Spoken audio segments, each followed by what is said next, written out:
So what's up, beautiful people? Welcome back to the channel, everyone. Hope you all doing absolutely great. So ఈ రోజు వచ్చేసి October 7th అన్నమాట. నాకు accident జరిగి almost 20 days అవుతుంది. September 18th accident జరిగింది. So 20 daysలో recovery అయితే almost అయిపోయినట్టే. వూన్స్ అయితే మొత్తం తగ్గిపోయినాయి. బట్ ఒక 2 వూన్స్ మాత్రం కొంచెం ఉన్నది ఇప్పటికి, ఇంకా లైక్ లెగ్గుకున్న లిటిల్ ఫింగర్కి ఉంది. ఎందుకంటే ఇదే కదా మనకు బాగా డీప్గా కట్ అయిపోయింది. సో మేజర్ అసలు యాక్చువల్గా ఈ వీడియో దేనికి మెయిన్ రీజన్ ఏంటి అంటే, మీకు ఫస్ట్ మన బైక్ కండిషన్ చూపిస్తామని చెప్పేసి అనుకున్నాం. సో అది చూపించే ముందు కొన్ని టాపిక్స్ అయితే మనం మాట్లాడుకుందాము. సో రీసెంట్గా నేను హైదరాబాద్ వెళ్ళొచ్చాను అనమాట. లైక్ మొన్న ఫ్రైడే రోజు హైదరాబాద్కి వెళ్ళి అక్కడ సాటర్డే రోజు ఒక ఈవెంట్ ఉండే అన్నమాట. ట్రయంఫ్ వాళ్ళది స్పీడ్ T4ది లాంచ్ అయిపోయింది. సో అది రివ్యూ తీసిన వీడియో అప్లోడ్ చేసాం మన ఛానల్లో. ఒకవేళ మీరు చూసుండకపోతే పైన ఇవ్వడంలో వస్తుంది, చెక్ చేయండి. అండ్ ఆ తర్వాత ఇంకా సండే రోజు బైక్ తీసుకొని ఇంటికి వచ్చేసిన. బైక్ కండిషన్ అయితే నాట్ బ్యాడ్, పర్లేదు, బాగానే ఉంది, చూపిస్తాం మీకు. దానికంటే ముందు మనం కొన్ని మాట్లాడుకుందామని చెప్పేసి అన్నాం కదా. సో బేసికలీ మీ అందరికీ తెలుసు, మా ఛానల్లో అయితే ఏదైనా కానీ బైకింగ్ రిలేటెడ్ మొత్తం ఉంటుంది అన్నమాట. బైకింగ్ అయినా ట్రావెలింగ్ అయినా దీనికి సంబంధించిందే ఉంటుంది.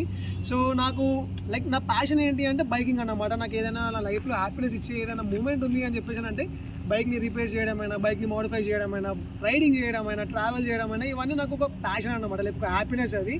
సో రీసెంట్గా మనం మన బైక్ని అయితే రీబిల్డింగ్ చేసుకున్నాం. మీ అందరికీ తెలుసు, దాన్ని మొత్తం పార్ట్స్ అనేది రిమూవ్ చేసి పాలిష్ చేసి ప్రతి ఒక్కటి చేసినాము. లైక్ షోరూమ్ పీస్ లెక్క తీసుకొచ్చినాం బైక్ని. అయితే తీసుకొచ్చిన ఒక 10 days 15 daysకి యాక్సిడెంట్ జరిగింది. సో నేను ఏం చెప్పాలనుకున్నాను మీకు అర్థమవుతుంది కదా. లైక్ ఆ పాయింట్ గురించి మాట్లాడాలి అని అయితే అస్సలు అనుకోవట్లేదు. Let it be. అది ఏదైనా కానీ మేబీ నాకు అట్లా జరగాలని ఉంది కావచ్చు, లేకపోతే ఇంకేదైనా రీజన్ కావచ్చు, whatever it may be, అది జరిగిపోయింది, అయిపోయింది. అండ్ నేనైతే యూట్యూబ్లో వీడియోస్ అప్లోడ్ చేయడానికైతే ట్రై చేస్తూనే ఉన్నాను. మీ అందరికీ తెలుసు, చూస్తూనే ఉన్నారు. నిన్న రివ్యూ వీడియో అప్లోడ్ చేసిన, మొన్న నాకు యాక్సిడెంట్ జరిగిన తర్వాత లైక్ ఎట్లా జరిగింది, ఏంటి, ఏం చేసిన, అవన్నీ మొత్తం మీతో షేర్ చేసుకున్నా. సో లైక్ ఏంటి అంటే యూట్యూబ్లో ఇప్పుడు మనకు ఒక గ్రోత్ ఉంది కాబట్టి దాన్ని మనం ఆపాలనుకోవట్లేదు. ఎందుకంటే ఒకసారి గ్రోత్ వచ్చింది అంటే మనం దాన్ని ఆపినామంటే లైక్ అక్కడికి ఆగిపోద్ది అన్నమాట. మళ్ళీ అది గ్రోత్ రావాలంటే it takes a lot of time and lot of patience అన్నమాట. సో అందుకే నేను దాన్ని ఆపాలనుకోవట్లేదు. అందుకే నేను షార్ట్స్ అప్లోడ్ చేస్తున్నాను, లేకపోతే వీలైనప్పుడు లాంగ్ వీడియోస్ అప్లోడ్ చేస్తూనే ఉన్నాం.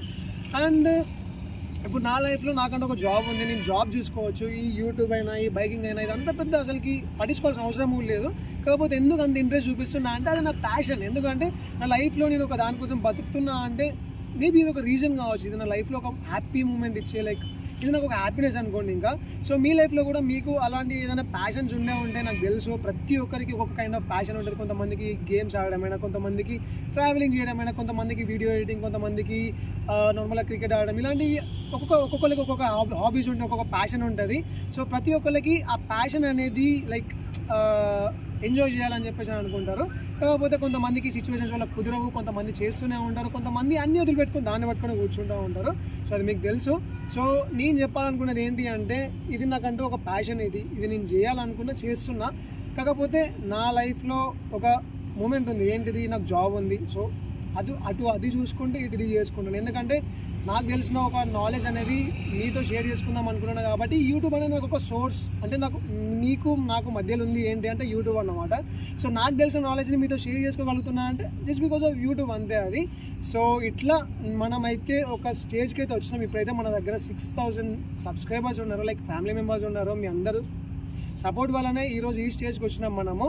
సో ఇంకా మనం ఫ్యూచర్లో ఇంకా మంచి లైక్ మంచిగా డెవలప్ అవ్వాలనుకుంటున్నాను. ఎవరైనా కానీ డెవలప్ అవ్వాలని అనుకుంటారు. అండ్ మోరోవర్ మీరు మన ఛానల్లో చూసుండొచ్చు, లైక్ కంటెంట్ అనేది నేను ఎప్పుడైనా కానీ ఇన్డెప్త్గా పెడతాను అన్నమాట. నార్మల్గా ఇట్లా పైన పెట్టేసి ఇట్లా చేయడం మనకు అది తెలియదు మనకు. సో ఏదైనా కానీ ఇప్పుడు ఈ పార్ట్ గురించి చెప్తున్నామంటే ఆ పార్ట్ గురించి ఇన్డెప్త్గా చెప్పి అది ఎట్లా వర్క్ అవుద్ది, ఏంటి, ఏం చేయాలి, ఏ సిచ్యువేషన్ వస్తే ఎట్లా అని చెప్పేసి మనం చేస్తూ ఉంటాం. అండ్ మోరోవర్ మనకి ఇన్స్టాగ్రామ్లో చాలామంది డిఎం చేస్తూ ఉంటారు, వాట్సాప్లో చాలామంది చాట్ చేస్తూ ఉంటారు. ఎవరైనా కానీ బ్రో నాకు ఈ ప్రాబ్లం ఉంది, బ్రో నాకు ఆ ప్రాబ్లం ఉంది అని చెప్పేసి అంటే మనం వెంటనే రెస్పాండ్ అవుతాం. ఎందుకంటే మన దగ్గర ఉన్న నాలెడ్జ్ అది ఇంకొకళ్ళు కావాలి అనుకున్నప్పుడు మనం షేర్ చేస్తున్నాం అన్నమాట.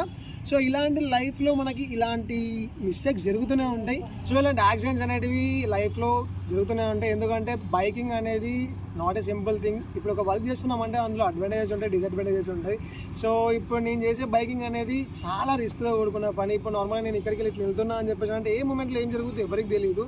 No one knows what happens. So ఏదైనా కానీ రిస్క్ అనేది ఉంటుంది, చేయాలి, తప్పదు. సో మీకైతే ఇప్పుడు ఫస్ట్ అయితే మన బైక్ కండిషన్ చూపిస్తే నార్మల్గా ఇప్పుడు దాని పొజిషన్ ఎట్లుంది అని చెప్పేసి అని.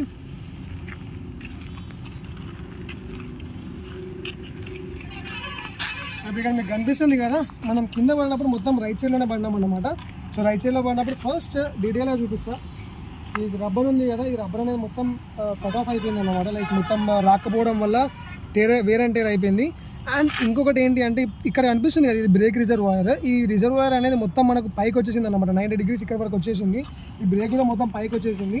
సో కింద పడినప్పుడు ఏమైంది అంటే ఇట్లా పడడం వల్ల లైక్ హ్యాండిల్ వాబుల్ అయింది. హ్యాండిల్ వాబుల్ అయిపోయిన తర్వాత ఆటోమేటిక్గా కింద పడేటప్పుడు ఒక ప్రెషర్తో పడతాం అన్నమాట. బండి అనేది ఇట్లా తీసి కొడితే ఎట్లా పడతామో అట్లా పడతామన్నమాట వాబుల్ అయినప్పుడు. సో అట్లా పడడం వల్ల ఇట్లా కింద పడే మూమెంట్లో నా లిటిల్ ఫింగర్ అనేది బ్రేక్కి ఇక్కడ ఉండడం వల్ల రోడ్డుకి తగిలి ఇదంతా పగిలిపోయింది. అండ్ ఇదంతా మొత్తం పైకి వచ్చేసింది.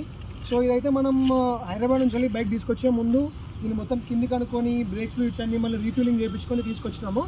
అండ్ నెక్స్ట్ వచ్చేసి ఇక్కడ కనిపిస్తుంది కదా, సో స్క్రాచెస్ అయితే చాలా డెప్త్గా పడ్డాయి ఇక్కడ మొత్తం. యాక్చువల్గా చెప్పాలంటే ఇండికేటర్ ఉండడం వల్ల ఇంకా మేజర్ డ్యామేజెస్ అయితే ఏం కాలేదు. సో ఇది కనిపిస్తుంది కదా, ఇక్కడ మొత్తం ఈ పార్ట్ అనేది మొత్తం పోయిందన్నమాట. అండ్ ఇక్కడ నుంచి ఇన్ డెప్త్ లైక్ లోపల నుంచి ఇదంతా మొత్తం స్క్రాచెస్ పడిపోయినాయి, చాలా డెప్త్ స్క్రాచెస్ పడిపోయినాయి. ఇంకొక మెయిన్ హైలైట్ ఏంటి తెలుసా, అసలుకి నార్మల్గా AR15 కింద పడ్డా కూడా మీరు చాలా యాక్సిడెంట్ చూసే ఉంటారు కావచ్చు. R15 ఎప్పుడు కూడా మడ్ గార్డ్కి ఎలాంటి డ్యామేజ్ కాదు. But for the first time నా లైఫ్లో నేను ఎక్స్పీరియన్స్ అయినది, ఇది నిజం చెప్తున్నా. సో ఇక్కడ కనిపిస్తుంది కదా, సో మడ్ గార్డ్ అయితే కండిషన్ ఈ విధంగా ఉందన్నమాట. ఎంత డెప్త్గా కట్ అయిపోయిందంటే లిటరల్లీ ఈ ఫైబర్ అనేది మొత్తం ఒక పేపర్ లెక్క, లైక్ ఒక చిన్న ఇంత విడ్త్ ఆఫ్ ఉన్న ఒక పేపర్ లెక్క కనిపిస్తుంది తెలుసా నాకు. ఇప్పుడు ఇది మొత్తం చాలా డెప్త్గా స్క్రాచెస్ పడిపోయినాయి. అండ్ ఇక్కడ ఇది విరిగిపోయింది కూడా. సో ఇక్కడ కూడా స్క్రాచెస్ పడిపోయినాయి. అండ్ లైట్గా హ్యాండిల్ మేబీ వీల్ అలైన్మెంట్ పోయి ఉండదు అనుకుంటున్నాను. వీల్ అలైన్మెంట్ కూడా చిన్న ప్రాబ్లం ఉంది అనుకుంటున్నా, తెలీదు ఇంకా. అది ఒకసారి మడ్ గార్డ్ చేంజ్ చేసిన తర్వాత మనం చూసాము. అండ్ హ్యాండిల్లో ఆల్రెడీ ఇంతకుముందే నాకు కాన్సెప్ట్ బేరింగ్, నార్మల్గా కాన్సెప్ట్ బేరింగ్స్ అంటారు. సో అది ఏంటి అంటే ఇక్కడ మనకు మెయిన్ సెంటర్లో ఉండే బోల్ట్, దాని కింద ఉండే బేరింగ్స్ ఉంటాయి అన్నమాట. సో ఈ బేరింగ్స్ అనేటివి మనకు ఆల్రెడీ ఫస్టే పోయినాయి అన్నమాట. లైక్ ప్లే అనేది అంత పర్ఫెక్ట్గా లేదు. సో ఇప్పుడైతే ఆ కాన్సెప్ట్ బేరింగ్స్ అయితే ఇప్పుడు మనం చేంజ్ చేయబోతున్నాం. అండ్ మోర్ ఓవర్ వీలైతే నేను దీని టీ బార్ కూడా మొత్తం చేంజ్ చేపిద్దాం అనుకుంటున్నా. ఎందుకు అంటే దీనికి టీకాలు ఉంటాయి అన్నమాట నార్మల్గా. హ్యాండిల్ ఇప్పుడు ఇచ్చే టర్న్ చేస్తున్నప్పుడు ఒక పర్టికులర్ లెంత్లో ఆగిపోద్ది కదా. సో బేసికల్గా వాటికి టీకాలు ఉంటాయి అన్నమాట. సో ఆ టీకాలు అనేది కొంచెం లైట్గా బెండ్ అయిపోయింది. సో అదొక ప్రాబ్లం ఉంది. అండ్ ఇంకోటి ఇది మొత్తం ఇరిగిపోయింది అన్నమాట ప్యానల్. సో మీ అందరికీ తెలుసు టైల్ ప్యానల్స్ అనేవి చాలా లైట్గా నార్మల్గా ఎవరు కూర్చున్నా కూడా వెంటనే ఇరిగిపోతుంది. బట్ బేసికల్గా మనది కింద పడడంతోనే ఇలా ఇరిగిపోయింది. అండ్ ఇక్కడ బాగా డెప్త్గా స్క్రాచెస్ పడిపోయినాయి. సో ఆబ్వియస్లీ ఈ పార్ట్ అయితే పనికి రాదు. బట్ యాజ్ ఆఫ్ నౌ కొన్ని డేస్ మనం వీలైతే మనం ట్యాగ్ చేపిస్తాము, లైక్ ట్యాగ్ పెట్టి చేద్దాము, లేదు అంటే కొత్త పార్ట్ వేసుకుందాము. అండ్ సైలెన్సర్, నిజంగా చెప్తున్నా, సైలెన్సర్ని ఎంత కష్టపడి పెయింటింగ్ చేసినామంటే లిటరల్లీ చాలా కష్టపడి సైలెన్సర్ కోటింగ్ మొత్తం వేసి, ఈ పైన సిల్వర్ కోటింగ్ వేసి, ఆఖరికి వస్తే ఈ మఫ్లర్ క్యాప్కి కూడా సిల్వర్ కోటింగ్ చేసినాము. లిటరల్లీ ఆ షైన్ నాకు ఇప్పటికీ నా కళ్ళలో ఉంది తెలుసా, వేసినప్పుడు ఆ షైన్ ఎట్లా వచ్చింది అని చెప్పేసి అని. బట్ ఇప్పుడు చూస్తే కండిషన్ ఈ విధంగా ఉంది. ఈ ప్లేట్ ఏదైతే ఉందో ఇక్కడ మొత్తం మీకు ఒకసారి దగ్గరికి రా, ఒకసారి చూడండి. ఈ ప్లేట్ ఏదైతే ఉందో ఇట్లా తీసుకో, పార్ట్ వచ్చేస్తుంది మొత్తం ఇదంతా అంత పతలా అయిపోయింది అన్నమాట. అంత డెప్త్గా స్క్రాచెస్ పడిపోయినాయి. అండ్ మన సైలెన్సర్కి కూడా ఇక్కడ మొత్తం స్క్రాచెస్ పడిపోయింది. అండ్ మఫ్లర్ క్యాప్ ఏదైతే ఉందో ఈ క్యాప్ మొత్తం ఇటు బెండ్ అయిపోయింది అన్నమాట, లైక్ కంప్రెస్ అయిపోయింది. సో ఇక్కడ షేప్ అవుట్ అయిపోయింది. అండ్ ఇది కూడా మేబీ మఫ్లర్ క్యాప్ అయితే చేంజ్ చేయించాలి ఆబ్వియస్గా. అండ్ ఈ క్యాప్ ఈ స్క్రూ వస్తుందో రాదో నాకు తెలియదు. ఒకసారి కండిషన్ చూడండి మీరు. సో కనిపిస్తుంది కదా, మఫ్లర్ క్యాప్ అయితే ఈ విధంగా ఉందన్నమాట. ఇక్కడ నార్మల్గా ఈ సెంటర్లో ఉండాల్సిన పైప్ ఇది కంప్రెస్ అవ్వడం వల్ల ఈ పొజిషన్లోకి వచ్చేసింది. అండ్ ఇక్కడ ఈ స్క్రూ రావడం కూడా చాలా అంటే చాలా కష్టం. ఇది చూడాలి ఇప్పుడు ఎట్లా తీయాలి ఏంటి అని చెప్పేసి అని. అండ్ పైన సైలెన్సర్ కవర్ కూడా స్క్రాచెస్ పడిపోయినాయి, దానికి ఏం చేయాలో కూడా ఆలోచించాలి. అండ్ ఇక్కడ బ్రేక్ కూడా చూడొచ్చు మీరు. సో బ్రేక్ అయితే మొత్తం బెండ్ అయిపోయింది. ఇక్కడనైతే ఏం కాలేదు, లోపల ఓన్లీ ఇక్కడ పైన మాత్రమే మనకు బెండ్ అయిపోయింది. అండ్ బెండ్ అయిపోయి ఇక్కడ చిన్న గీరకపోయింది అన్నమాట, కొంచెం అరిగిపోయింది ఇది కూడా. సో అంతే, ఇంకా బైక్లో మేజర్ అయితే ఏం కాలేదు, ట్యాంక్ ఏం కాలేదు, ఇక్కడ ఏం కాలేదు. Only silencer panel, front panel and mudguard ఇవి మాత్రమే మనకు మేజర్ డ్యామేజెస్ అయినాయి. సో ఇందులో మనమైతే ఫ్రంట్ మడ్గార్డ్ అయితే చేంజ్ చేపిస్తాము. అండ్ ఫ్రంట్ మనకి ఇక్కడ ఉండే ఫీడింగ్లో ఈ బ్లాక్ పార్ట్ అయితే చేంజ్ చేపిస్తాము. అండ్ ప్యానల్ ఒకటి చూడాలి, ఎందుకంటే మళ్ళీ నెక్స్ట్ టైం కింద పడినప్పుడు మళ్ళీ ఇంకోసారి చేంజ్ చేయాలంటే చాలా కాస్ట్ ఎఫెక్టివ్ అన్నమాట. అలా లైక్ ఎక్కువ కాస్ట్ పెట్టుకోవాల్సి వస్తుంది, ఎక్స్పెన్సివ్ అయిపోతుంది. ఈ ప్యానల్ ఒకటి చూడాలి, ఈ ప్యానల్కి మేబీ ట్యాగ్ పెడతా కావచ్చు. సో మన బైక్ కండిషన్ అయితే ఈ విధంగా ఉంది. లిటరలీ ఈ బండి మొన్న రిజిస్ట్రేషన్ చేసినప్పుడు ఆ కండిషన్ చూసి ఇప్పుడు ఈ కండిషన్ చూసేసరికి చాలా హార్ట్ బ్రేకింగ్ ఉంది నిజం చెప్పాలంటే. బట్ ఎనీ విచ్ మీన్స్ ఏదైనా జరగని whatever it may be, మనమైతే ఇట్లనే ఇలాంటి మంచి కంటెంట్ ఇస్తూనే we will be growing in future. అంతే, ఇంకా అంతగానే నేనైతే ఏం చెప్పలేను. సో మీరు మంచి కోరుకున్నా చెడు కోరుకున్నా whatever it may be, ఏదైనా కానీ మనమైతే ఇలాంటి కంటెంట్ ఇస్తూనే ఉంటాం, ఎవరైనా ఏమైనా అనుకోనియండి. సో చలో ఇంకా అంతే. ఇంకా ఇక డ్యామేజ్ అంటారా, సో ఇది కూడా చూపిస్తాను మీకు, దీని మీద కూడా ఒక అప్డేట్ ఇస్తా. సో ప్రతి ఒక్కటి మొత్తం రికవర్ అయిపోయింది, everything is almost done. Only little finger ఉంది అండ్ లెగ్ ఒకటి ఇంకొంచెం ఉంది. ఇంకొక 1 వీక్ 10 డేస్ అయితే టైం పడుతుంది ఈజీగా. ఇక్కడ మనకు ఫ్లెష్ అయితే ఇంకా పర్ఫెక్ట్గా డెవలప్ అవ్వలేదు. సో ఇదొకటి ఉంది మనకి. సో దీనికి ఇంకెంత టైం పడుతుందో తెలీదు, బట్ తొందరగా రికవర్ అవ్వాలని చెప్పేసి అనుకుందాం అంతే. ఇంకొక 1 వీక్ 10 డేస్లో మ్యాక్సిమం రికవర్ అయిపోద్ది. అండ్ నేను ఇప్పుడు ఎట్లాగో దసరా అయిపోయిన తర్వాత హైదరాబాద్కి వెళ్ళిపోయినామంటే యథావిధిగా మన వ్లాగ్స్ వస్తూనే ఉంటాయి, కొత్త బైక్స్ లాంచ్ అవుతూనే ఉన్నాయి. సో వాటికి కూడా మనం రివ్యూస్ తీసుకుంటూనే ఉంటాం. అండ్ ఈ మధ్యలోనైతే నేను బైక్కి రెడీ చేయించి దీనికైతే పూజ చేయించాలని చెప్పేసి అనుకుంటున్నా. సో ఆబ్వియస్గా మనకి నెగిటివ్ ఎనర్జీ ఉంటుంది, అది మా అందరికీ తెలిసిన విషయమే. ఎంత నమ్మకం ఉన్నా నమ్మకం లేకపోయినా కూడా మనమైతే ఒక చిన్న హోప్ అయితే ఉంటుంది కదా, అట్లా చేపిస్తే మనకు ఏమైనా పోతుందా అంటే ఏం పోదు, ఏమైనా వస్తుందా అంటే ఏం రాదు. ఒకవేళ అదృష్టం బాగుంటే నెగిటివిటీ పోయి పాజిటివిటీ వస్తుంది, అంతే, అంతకుమించి ఏం లేదు. సో ఈ బండి మొత్తం రెడీ చేయించి పూజ చేయించాలి. ఆ వ్లాగ్ కూడా అప్లోడ్ చేశాను నేను మీకు. అండ్ ఇంకొక మెయిన్ థింగ్ ఏంటి అంటే బైక్ యాక్సిడెంట్స్ అయినప్పుడు చాలామంది ఇన్సూరెన్స్ గురించి ఆలోచిస్తారు. సో ఒకటి గుర్తుపెట్టుకోండి, ఒకవేళ మీరు బైక్ షోరూమ్లోకి తీసుకున్నప్పుడు 1 year అయిపోయింది అంటే మీ ఫుల్ పార్టీ ఇన్సూరెన్స్ అనేది మొత్తం అయిపోద్ది అన్నమాట, లైక్ ఎక్స్పైరీ అయిపోద్ది. ఫుల్ పార్టీ ఇన్సూరెన్స్ ఏంటి అంటే ఫస్ట్ పార్టీ ఇన్సూరెన్స్ అంటారు బేసికల్గా దాన్ని. ఫుల్ కవరేజ్ ఉంటుంది, మనకు బైక్ ఏమన్నా అయినా మొత్తం చిన్న పార్ట్తో సహా మొత్తం వాళ్ళే చూసుకుంటారు. ఒకవేళ మీరు థర్డ్ పార్టీ ఇన్సూరెన్స్ అయితే ఏమైంది అంటే నార్మల్గా మనకి ఇప్పుడు 2 బైక్స్ కొలైడ్ అయిపోయినాయి అనుకోండి, లేదా ఇప్పుడు మీరు వెళ్ళి దేనికన్నా గుద్దితే ఆపోజిట్ పర్సన్స్కి ఇన్సూరెన్స్ అనేది క్లెయిమ్ అవుతుంది అనమాట. మన తరపు నుంచి వాళ్ళకి ఆ మనీ వెళ్తుంది, లైక్ మన జేబులోకి వెళ్ళి పెట్టుకోకుండా. సో బేసికల్గా ఇది థర్డ్ పార్టీ ఇన్సూరెన్స్ అనమాట. కొన్ని థర్డ్ పార్టీ ఇన్సూరెన్స్లో మనకు కూడా క్లెయిమ్ అయ్యేవి ఉన్నాయి అని చెప్పేసి అన్నారు, నాకు తెలియదు ఎగ్జాక్ట్గా, నాకైతే తెలియదు. నాకు తెలిసిన నాలెడ్జ్కి నేను చెప్తున్నాను. నేను షోరూమ్కి కాల్ చేసి కనుక్కున్నా నా బైక్ ఇన్సూరెన్స్ క్లెయిమ్ అవుతుందా అని చెప్పేసి, అని వాళ్ళైతే ఇన్సూరెన్స్ క్లెయిమ్ కాదని చెప్పేసి అన్నారు. సో మీరు కూడా ఒకవేళ మీకు బైక్కి ఇన్సూరెన్స్ క్లెయిమ్ కావాలి అనుకుంటే ఫస్ట్ పార్టీ ఇన్సూరెన్స్ తీసుకోండి.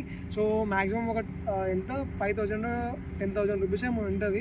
ఒకవేళ యాక్సిడెంట్ అయినప్పుడు మొత్తం బాడీ మొత్తం రిపేర్ చేయించుకోవచ్చు, ఇంత కాస్ట్ కూడా ఉండదు. ఇప్పుడు నా బైక్ అయితే ఈజీగా ఫ్రంట్ మర్గడ్ వచ్చేసి 1,500 నుంచి 2,000 రూపీస్ ఉంటుంది, సైడ్ ప్యానల్ 2,500 రూపీస్ ఉంటుంది, ఈ పార్ట్ వచ్చేసి 300 రూపీస్ ఉంటుంది, ఇండికేటర్ 300 రూపీస్ ఉంటుంది. అండ్ ఒకవేళ మనం సైలెన్సర్కి క్యాప్ తీసుకోవాలనుకుంటే దానికి ఎంత లేదన్నా మఫ్లర్ క్యాప్ వచ్చేసి ఒక 500 నుంచి 1000 రూపీస్ మధ్యలో ఉంటుంది. దాని కవర్ ఉంటుంది కదా, ఆ కవర్ కూడా మనకి ఆల్మోస్ట్ 1000 రూపీస్ ఉంటుంది. అండ్ ఈ ప్యానల్ తెలిసిందే 1,700 రూపీస్ ఉంటుంది. ఇక్కడనే మనకు ఆల్మోస్ట్ 10,000 రూపీస్ కాస్ట్ అయిపోతుంది. అండ్ ఇంకా లేబర్ ఛార్జ్ అది ఇది అని చెప్పేసి ఉంటుంది. అది పక్కన పెడితే మన చేతులకు తాకిన దెబ్బలు ఇవన్నీ ఏంటి అంటే మనం ముందే ఫ్రీగా ఇన్వెస్ట్ చేసుకొని పెట్టుకుంటే వీ వుడ్ బి సేఫ్ అన్నమాట. అండ్ మీరు మ్యాక్సిమం రైడింగ్ గేర్స్ అయితే పర్చేస్ చేయడానికి ట్రై చేయండి. బయటకు వచ్చినప్పుడు రైడింగ్ ప్యాంట్ అయితే ఖచ్చితంగా వేసుకోండి, లైక్ మంచి క్వాలిటీ ఆఫ్ డెనిమ్ జీన్స్ అయితే వేసుకోండి. అండ్ ఒక మంచి full hand shirt like jeans అయినా, లేకపోతే వీలైతే రైడింగ్ జాకెట్ కొనుక్కోండి, 5,000 రూపీస్ ఉంటుంది, పెట్టుకోండి. ఏమైంది చెప్పండి, 5,000 రూపాయలు పోతే పోనీ అనుకోండి. ఇప్పుడు నాకు ఈ అయిన దెబ్బలకి ఎంత కాస్ట్ అయింది మీకు తెలుసు కదా, సర్జరీస్ జరగాలి, ఇవన్నీ పెద్ద స్టోరీ ఉంటుంది.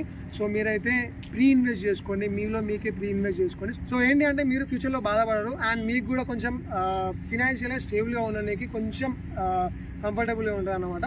సో చలో ఇంకా ఈ వీడియో అయితే ఇక్కడ క్లోజ్ చేస్తున్నా అండ్ నెక్స్ట్ వీడియోలో మిమ్మల్ని కలుస్తా. So until then take care, love you all and bye. Please ride safe and be safe. Maximum మీరు రైడింగ్ గేర్స్లో మాత్రం ఖచ్చితంగా ఇన్వెస్ట్మెంట్ చేయండి. చలో ఇంకా meeting with another video. Until then take care, love you all, bye.